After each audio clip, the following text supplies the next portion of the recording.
Bonjour les premières années de CAP, j'espère que vous êtes en forme, que vous avez passé des vacances reposantes.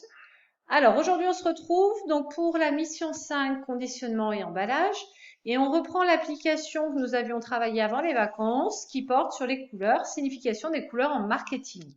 Donc les marques, lorsqu'elles conçoivent donc leur conditionnement ou leur logo, réfléchissent donc à la fois à la forme du produit, au graphisme, à l'aspect pratique, aussi fonctionnel pour le client, pour le consommateur, mais aussi aux éléments de communication dont la couleur fait partie. La couleur, vous l'avez vu, c'est un élément qui va du coup donner une image du produit ou de la marque. Alors, donc vous deviez réaliser un travail avant les vacances, qui est complété après avoir lu l'article et le graphique, le document 2, de compléter ce tableau-là. Alors, donc je vous ai repris alors mon travail, voilà, j'ai repris de nouveaux exemples. Alors, la couleur du rouge, qui est plutôt la signification de la passion, de l'excitation, de la performance, de l'intensité. Donc, on va la retrouver. Donc, je suis restée sur des produits que nous pouvons trouver en grande distribution, plutôt dans les GSA, donc grandes surfaces alimentaires type Auchan, Carrefour, Leclerc, supermarché ou hypermarché. Hein, j'ai pas pris n'importe quel produit, je suis restée vraiment là-dessus, sur des produits pour la plupart alimentaires ou DPH appartenant au groupe DPH. Alors, il y a par exemple le parfum Scorpio, Mon Chéri. Alors, je ne sais pas si vous connaissez, ce sont des chocolats. Ensuite, la marque très connue, très célèbre de Coca-Cola. Donc là où on a deux couleurs, hein, il y a le blanc, écriture blanche sur fond rouge. L'orange qui exprime plutôt la créativité, l'optimisme. Donc là, on va retrouver par exemple Fanta. Gillette Fusion pour les hommes, donc là en DPH, donc on retrouve, donc ce sont des rasoirs. Et par exemple là des chips Doritos.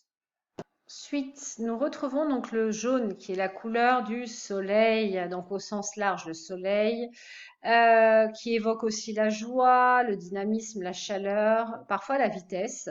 Alors, c'est une couleur à manipuler avec précaution parce qu'en fonction de la gradation du jaune, de son coloris, ça peut avoir aussi un côté négatif. Ça peut évoquer le mensonge, la trahison.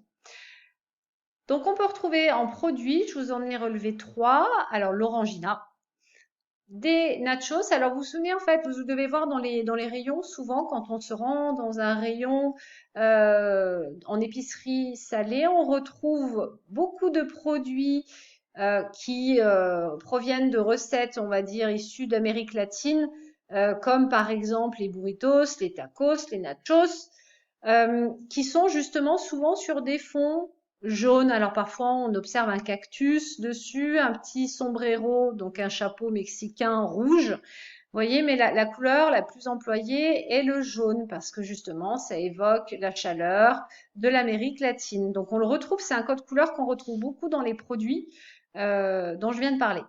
Ensuite, celui-ci, alors la couleur par contre est pâle. C'est un produit, donc c'est un gel douche lait de vanille.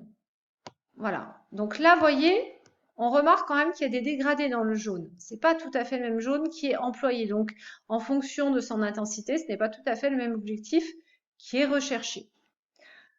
Ensuite, la couleur violette. La couleur violette, donc là, c'est une couleur qui est plus subtile. Donc ça peut évoquer la spiritualité, c'est-à-dire la spiritualité, c'est toutes les choses de l'esprit, la réflexion, le bien-être, la délicatesse, la douceur. Donc on va retrouver alors la célèbre marque Milka. Donc là, je vous ai pris l'exemple du Milka caramel, mais ça pouvait être tout autre Milka. Ensuite, un shampoing glisse de la marque Schwarzkopf et un soupline à la lavande. Effectivement, qui là aussi, on est sur un produit, un assouplissant, pas une lessive, pardon, un assouplissant, donc qui se veut doux. Vous voyez, il y a même la photo d'un bébé pour encore plus appuyer sur l'aspect douceur, délicatesse. On rajoute la photo d'un enfant. Et effectivement, le violet aussi vient du fait que le produit est à la lavande et que la fleur de lavande est effectivement violette. Ensuite, le bleu. donc qui est la couleur préférée des Occidentaux. Donc ça symbolise la pureté, la sécurité, la sagesse, le naturel. Alors parmi les produits que j'ai trouvés, que je vous propose, donc il y a un pack d'eau, évidemment, l'eau, la vie, la nature. Le pack de yaourt, donc c'est un yaourt nature, donc le choix du coloris bleu s'applique complètement. On va pas retrouver les mêmes couleurs si c'est par exemple un yaourt aux fruits. L'emballage sera beaucoup plus coloré dans ces cas-là. On aura des dessins de fruits, il y aura des couleurs. Là, effectivement, le bleu rappelle qu'on est sur un yaourt nature. Donc les deux couleurs qui prédominent sont le blanc et le bleu. Alors effectivement, il y a le logo, donc comme vous pouvez le constater, c'est un oiseau, donc on est sur la marque de distributeur de Auchan. Enfin, dernier produit, donc qui est un produit pour le corps, qui se veut douceur de coton. No stress, douceur de coton. Donc là, toujours pareil, cette idée d'évocation de quelque chose de naturel, probablement sans adjuvant, c'est-à-dire sans rajouter de produits chimiques. On est sur un produit, vous voyez, qui rappelle une certaine pureté, un certain naturel. En tout cas, c'est l'évocation, souvenez-vous de la vidéo que nous avions vue ensemble en cours, où on assistait à une réunion de consommatrices qui discutaient justement des différents emballages et qui avaient classé du coup les produits en fonction de l'emballage, en disant bah, celui-ci est plutôt un produit, on va dire girly, celui-ci, voilà, ils étaient classés, c'était le packaging qui donnait en fait une teinte, qui donnait l'idée au consommateur du type de produit auquel il avait affaire. Et parfois, il faut faire attention parce que parfois, c'est qu'une question marketing et c'est qu'une question d'image en réalité. Donc, quand on est consommateur, il faut toujours être très, très vigilant. Le vert. Donc, le vert, ça évoque quoi? Ben, la santé et la nature. Donc, on le retrouve beaucoup.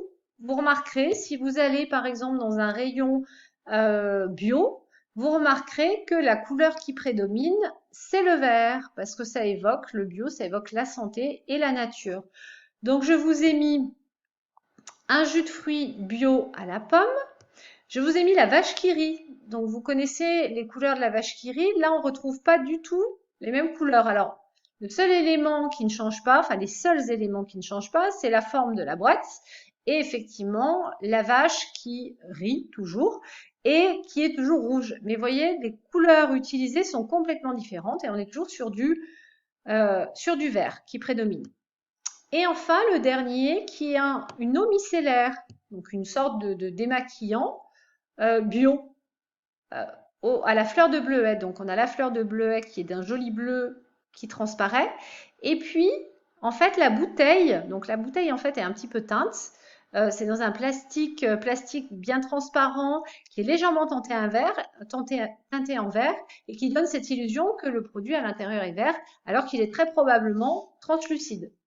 Donc, on est toujours dans cette évocation, vous voyez, et on retrouve le mot bio noté dessus. Là. Ensuite, alors le gris, ça évoque plutôt la neutralité et le calme. Donc là, j'ai eu beau chercher, trouver des emballages gris, des packaging gris, c'est très compliqué. Alors, ça paraît simple à comprendre. Pourquoi est-ce que dans les linéaires des magasins, on ne trouve pas de produits emballés en gris ou très peu? Bah, simplement pour la raison, c'est que le gris est une couleur extrêmement discrète. Si je mets un produit avec du gris à 80% de gris sur l'emballage, le consommateur, le client qui va circuler dans les rayons ne le repérera pas. Il va pas le voir. Du gris, il va pas le voir. Par contre, parfois le gris peut être associé à une autre couleur plus vive. Mais en tout cas, il y a très peu de produits, effectivement, où le gris prédomine. Donc vraiment pour ce côté, pour cette raison, c'est que le gris n'attire pas le regard. Donc dans un linéaire, vous vous souvenez que l'objectif d'un produit en linéaire, c'est que déjà visuellement, il se démarque. Il a un caractère fort. Et le gris ne permet pas ça. Donc c'est pour ça que le gris, on va plutôt le retrouver pour des logos, pour les logos de certaines marques. Donc par exemple, la marque Mercedes qui l'a utilisé. Et le noir. Alors le noir, ça représente l'élégance, la simplicité. Là aussi, c'est pareil. C'est une couleur qu'on retrouve peu. Alors, on le retrouve, là, je ne l'ai pas mis. On le retrouve pour le café, évidemment, Pour quelle raison? Bah, simplement parce que le noir, ça évoque la couleur aussi du café, hein. Parfois, il y a un lien. Le choix de la couleur du packaging est en lien avec la couleur même du produit. Tout à l'heure, je vous ai montré un assouplissant à la lavande. Bah, effectivement, on a choisi la couleur violette, couleur de la lavande. Donc le noir, on va avoir les cafés. Carte d'or, par exemple. La marque Carte d'or, j'aurais pu rajouter Carte d'or, qui fait des packagings, effectivement, qui sont élégants, sobres. Vous voyez, il y a quelque chose d'un petit peu chic dans la couleur noire. Mais c'est pas une couleur très employée dans le domaine du packaging alimentaire. Là, j'ai retrouvé, alors je vous ai mis deux produits de cette gamme, qui sont des produits donc de la marque Cosmia, qui est une marque de distributeur de chez Auchan. Donc là, c'est des produits pour hommes, c'est-à-dire que les produits pour hommes, pour qu'ils soient plus masculins, on leur a donné le noir. Donc il y a une forme d'élégance, et puis c'est pour vraiment trancher avec les couleurs féminines. Vous voyez, une femme qui va chercher un produit en rayon, si elle voit que le packaging est noir avec une écriture rouge, il y a peu de chances que ce produit ait du succès, hein. Vous voyez, donc c'est plus destiné à une clientèle masculine. Et alors alors ça c'était marrant. Dans les packagings que j'ai trouvé par exemple César. Donc vous l'aurez compris, c'est de la nourriture pour chiens. Donc César, je ne sais pas si vous vous souvenez un petit peu de la publicité. Il y avait quelque chose d'un petit peu chic en fait. Il donnait l'impression que cette nourriture pour chiens était un petit peu au-dessus des autres en termes de qualité, qu'elle était meilleure. Voilà, donc on a mis un beau chien blanc, un petit Westie, et la boîte est jolie, donc noire, toujours ce côté un petit peu élégant et à la fois simple. Enfin, la couleur rose, qui, comme vous avez pu le voir au départ, n'était pas une couleur, il y a quelques siècles, qui n'était pas une couleur spécifiquement attribuée aux femmes. Donc simplement, l'idée, ce qu'il faut garder en tête, c'est que la signification des couleurs, elle évolue dans le temps et qu'elle n'est pas la même selon les pays ou les continents. D'accord? Donc la signification du blanc et du noir, par exemple, en Occident et en Orient, sont différentes, ou en Asie. Alors, revenons au rose. Donc le rose, qu'est-ce que ça évoque? Ça évoque la douceur, la tendresse, le romantisme. Alors, qu'est-ce qu'on retrouve comme produit? Donc on a les produits, par exemple, là encore, je reviens sur un produit d'entretien, comme tout à l'heure avec le violet. Donc c'est un produit pour la laine, donc un produit pour de lavage. Donc là, on est sur du rose. La laine, effectivement, ça évoque la douceur. Le sucre, si vous observez bien, la marque Daddy, tous les produits de la marque Daddy sont roses, rose et blanc. Et enfin, je vous ai donné l'exemple. Alors là, ce sont des bandes de cire, je crois. Donc c'est pour l'épilation féminine. La marque Vite, donc qui est une femme qui est une marque destinée aux femmes,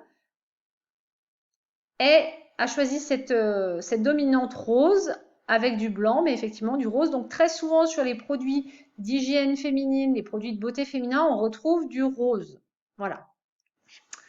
Alors, j'espère que vous avez compris les grandes lignes de ces couleurs. Je vous demande de travailler, donc juste en dessous sur la page 7, je vous ai fait un petit tableau où je vous demande de réécrire en fait la signification des différentes couleurs, c'est-à-dire retrouver les adjectifs correspondant à chacune des couleurs. Donc jouez bien le jeu d'essayer de le mémoriser avant, ça n'a aucun intérêt parce que sur la page précédente, vous pourrez retrouver les réponses. Mais essayez de voir tout seul ce que vous avez mémorisé. Je vous proposerai ensuite un Socrative pour vérifier que vous savez faire, que vous l'avez acquis, mais essayez du coup de bien vous entraîner en ne regardant pas la page précédente. Même si c'est tentant, on résiste, on essaie de mémoriser et on le fait. Voilà. Bon courage à tous et à très bientôt.